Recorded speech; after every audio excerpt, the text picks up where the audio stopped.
mandíbula al despertar? Ojo, podrías tener bruxismo y ni te habías dado cuenta.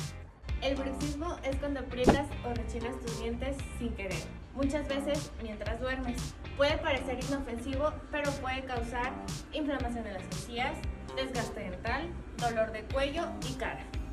Las causas pueden ser por estrés, ansiedad, falta de sueño, mala mordida o incluso por tomar mucho café o alcohol. Hay dos tipos de bruxismo, el diurno y el nocturno.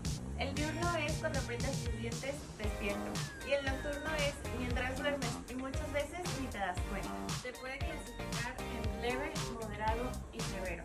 Y si no se trata a tiempo, el daño puede ser permanente.